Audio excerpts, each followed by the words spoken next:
The Australian dollar surges on trade news. Let's have a look. Hello everyone, Florian Heiser here, and welcome to another episode of Heiser Says. I thought we'd have a look at this article from the ABC. It was released yesterday, but it's about the Australian dollar jumping on reports of Donald Trump signing off on a US-China trade deal.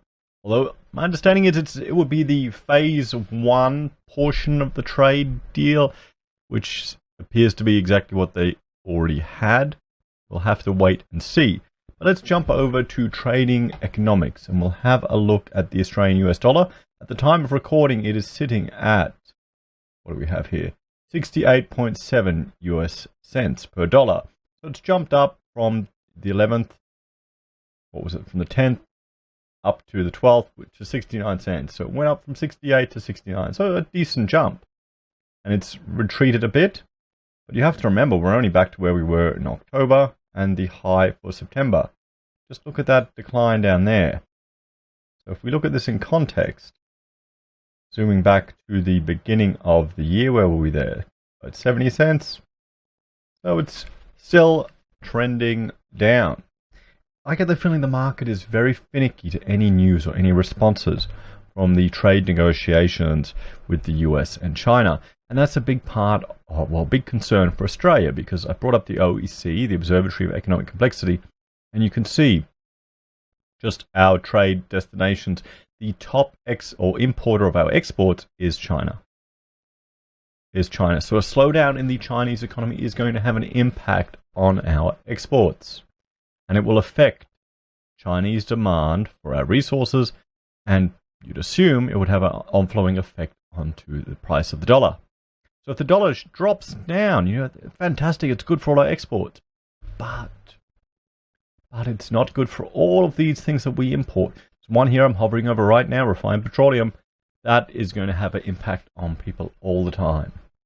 And that affects our cost of living, that affects our quality of life.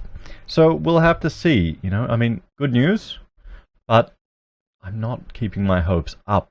My hopes are up. We'll see. Until this trade deal is set in stone, the market is just very finicky right now. It's shooting up and down, up and down, up and down. So let's have a look.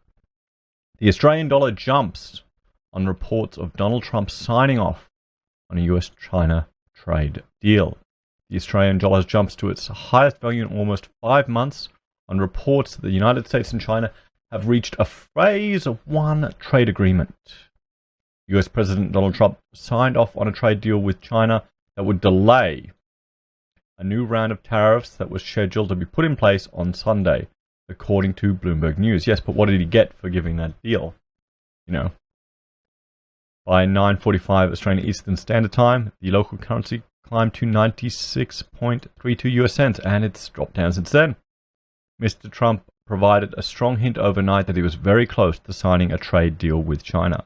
Getting very close to a big deal with China. They want it, and so do we, he tweeted. What's the deal? He's just put it. Is this? Well, we'll have to see. It sounds like they're just delaying putting in the tariffs. Is it a deal, or is it more capitulation? Let me know what you think in the comments, guys. The United States had offered to cut existing tariffs on US $375 billion worth of Chinese goods by as much as 50%, according to Reuters and the United States Times, citing unnamed sources who are familiar with the negotiations. It's also reported that Washington planned to suspend new tariffs scheduled for Sunday on US $160 billion, I'm assuming that's billion, worth of Chinese imports in an attempt to secure a phase 1 trade deal with Beijing. However, currency experts believe local currency may be overvalued. What is the US getting for doing all this, guys? What are they getting for it? What's their benefit? We believe the Australian dollar will struggle to appreciate much beyond the US 69.1 US cents in the short term because we need to see a clear improvement in Australia's domestic economy, the Commonwealth Bank chief currency strategist Richard Grace said. And as we know, guys, GDP is trending down, or growth in GDP is trending down. Wage growth is non-existent. Foreign investment in our property, which has fueled a bubble, which 57% of our wealth is in, has tanked. So, yeah, this is like I mentioned in the video this morning. I'm trying to understand the fundamentals, and we've got to realize the market now. It's not the same. It's not the same.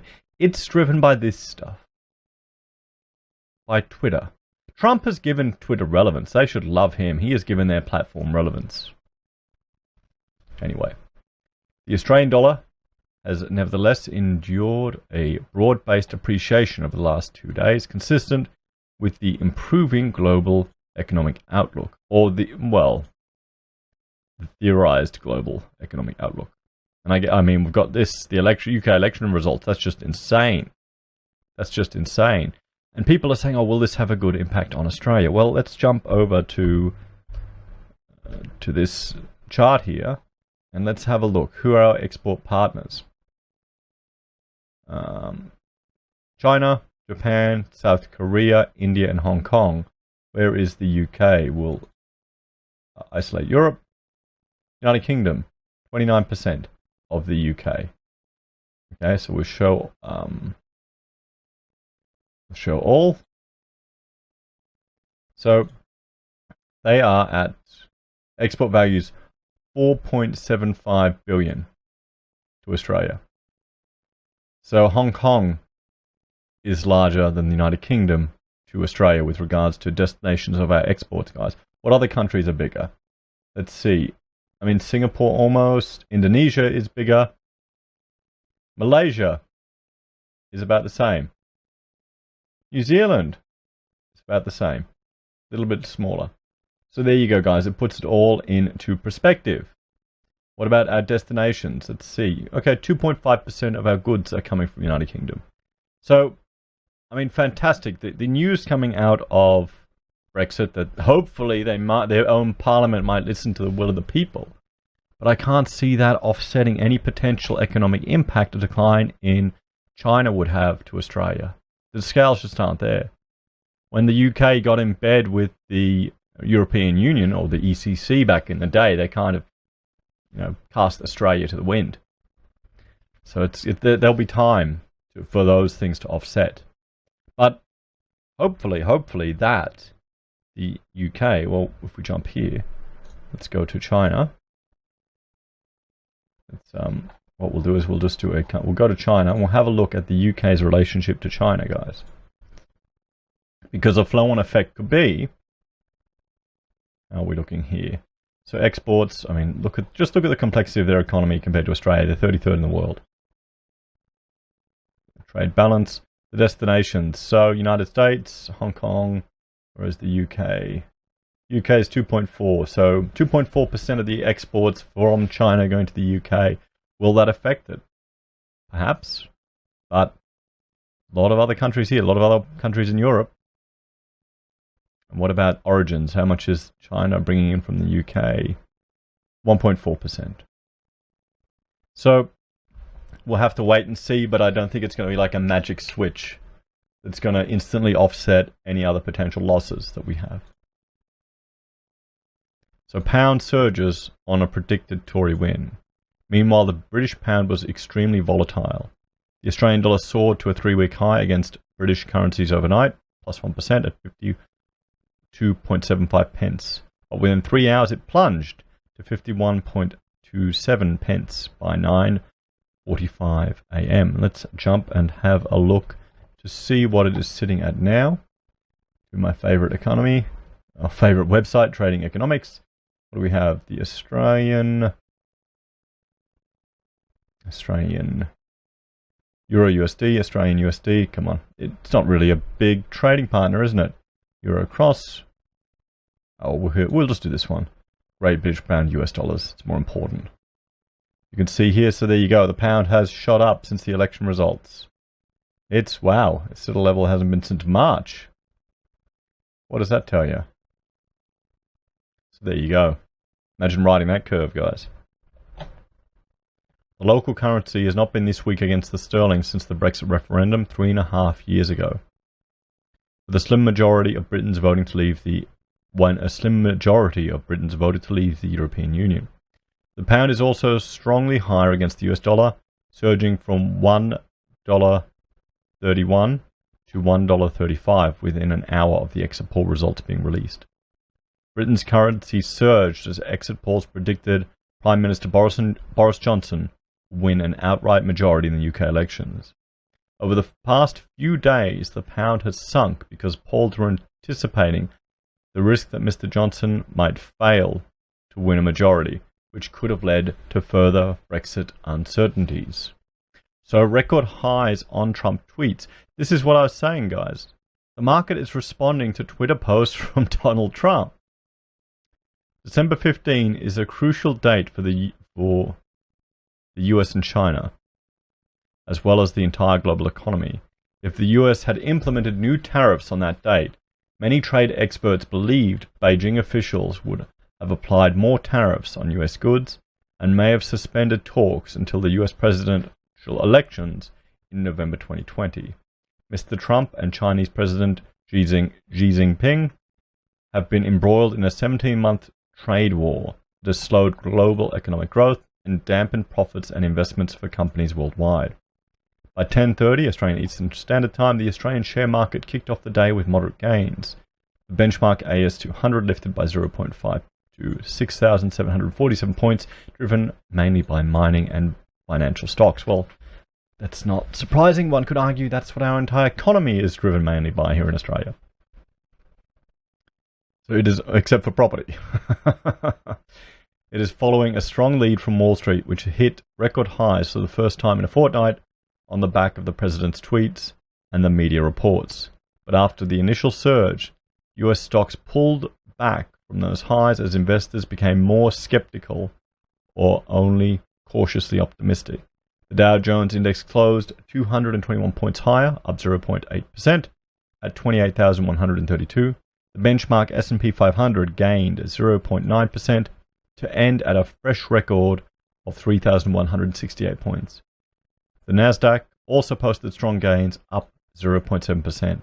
The pullback from session highs reflected pretty natural skepticism, said Mark Hackett, Chief of Investment Research at Nationwide. How many times have we had the Lucy pulling the football away in this trade deal? Yes, he's right. He's right. I mean, guys, what do you think? Do you think this trade deal is all locked up? Or do you think Trump has to do something to claim a victory because of the coming elections? To the Chinese, they can wait him out. They don't have elections. This one seems a little bit more tangible than some of the previous ones, but I still think investors are wise to wait for something actually being signed. Spot gold slipped US 1,469 an ounce, while Brent crude oil spiked to 64.44 per barrel. So there you go, guys. There you go. It'll be interesting to see. It will be interesting to see where this all leads, how the Australian dollar will react. Because, a rising dollar is good for our imports. It'll make things more affordable. I remember when the dollar was up at was over $1. That's when we bought some product overseas, like software and stuff. It's fantastic. Fantastic. We'll have to wait and see. What do you think, guys? What are your predictions? Do you think this will be a trade deal? Do you think it's a real one? Or just a capitulation on the US side, painted to appear as, or put forward to appear as something more than it is? Let me know your opinions in the comments below. Please like, share, and subscribe to the channel. If you enjoy the content and want to help us produce more, we have a Patreon account where you can make a small monthly donation. We also have affiliate links with Amazon and eBay, where we receive a commission every time you make a purchase, and it doesn't cost you a cent. It's a great way for you to support content creators. We also have an affiliate relationship with Independent Reserve, a crypto exchange here in Australia. If you sign up using our link, we receive a commission for your trades. It doesn't cost you anything. So if you're interested in crypto, have a look at them, or even look at the interview I did with their CEO. And finally, we have merchandise on the Heiser Says website. Handmade pocket squares made by Rachel on the other side of this very house. Take care, guys. Have a great day, and I will see you all later. Bye for now.